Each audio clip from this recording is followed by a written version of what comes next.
All right, let's get right into it. You've got that light bulb moment, right? That brilliant app idea that you just know could be a game changer. Well, today we're going to break down how you can take that idea from just a thought to a real working app that people can actually use. And you're going to do it without writing a single line of code. I'm guessing if you're watching this, the answer is a huge yes. You've got the vision, you can see the problem it's going to solve, and you're just buzzing with the possibilities. And then, wham, reality hits. This is the wall that stops so many incredible ideas right in their tracks. It's this belief that you have to be a software developer to build software. But I'm here to tell you that's just not true anymore. So in this explainer, we're going to lay out the entire process, a clear, actionable roadmap. This is your guide to becoming a no-code founder and actually bringing that vision of yours to life. Okay, so here's our game plan. We're going to kick off by confirming that your idea is actually possible.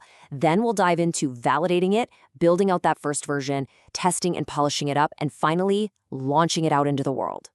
First things first, Section 2, validate your idea.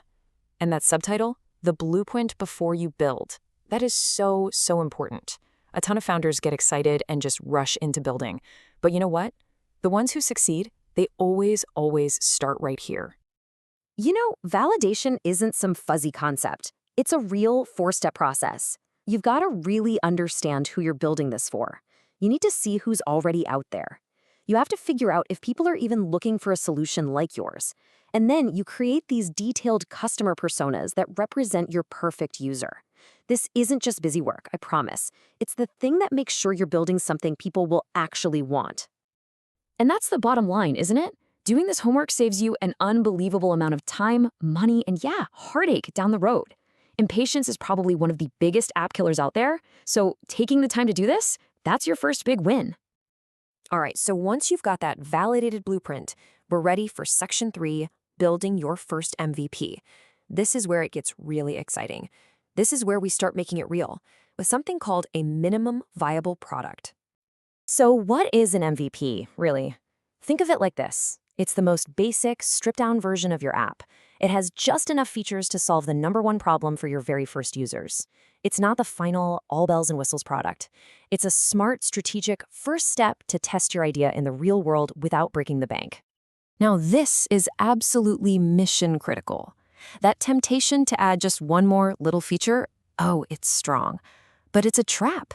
It just jacks up your costs, introduces bugs, and can make your app slow and super confusing. For your MVP, you have to be ruthless and stick to the absolute essentials.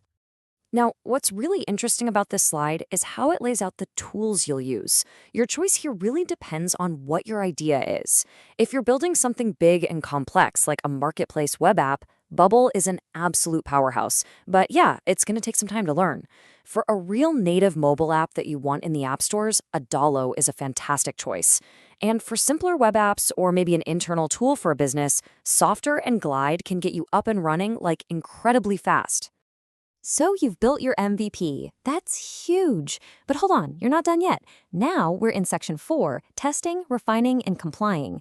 This whole phase is about polishing your app and getting it ready for prime time. And that includes some super important legal stuff. Think about the apps you actually use every single day. They're probably easy to navigate, right? They just make sense. That's good user experience, or UX.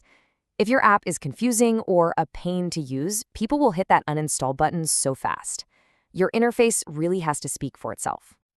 And here is a perfect, practical example of great mobile UX. Just think about it. Most of us are using our phones with one hand while we're doing something else. So where should the most important buttons go? Right where our thumb can easily tap them. It's a tiny detail that makes a massive difference. Okay, and please, whatever you do not skip the legal stuff. I know it might seem boring, but it's essential for building trust and, frankly, for protecting both you and your users. You absolutely must have a clear privacy policy, you've got to get consent before you collect data, and you have to lay out all the rules in your terms of use. And that brings us to the grand finale, Section 5, launch, learn, and grow. This is it, the moment you've been working for. But you have to remember, launching your app isn't the finish line. It's actually the starting line for a whole new part of the journey. A brilliant app won't get discovered on its own. You need a plan. Start creating buzz before you even launch. Make sure your App Store listing is optimized so people can actually find you. And here's a great tip for founders today. Share your building journey on social media. It creates a community around your app from day one. And check out this number, 30%. What does that mean? It means your work is never really done. About a third of all apps get updated every single month to fix bugs, respond to user feedback, and add new features. This really drives the point home. Your launch is just version 1. So after all of this, the big takeaway is simple. Your idea is not some far-off dream. With the no-code tools and the roadmap we just walked through, it is absolutely 100% possible. So the only real question left is the one you see right here. What are you going to build first?